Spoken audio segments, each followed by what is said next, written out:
Aqui é outra situação, ó.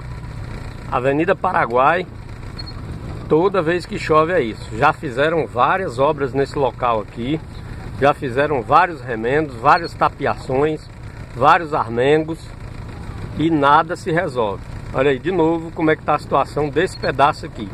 Fora o que tem de lá da Avenida Japão para baixo. Então aqui, ó, mais um exemplo de como nossa cidade é tratada, de como nossa cidade é conduzida.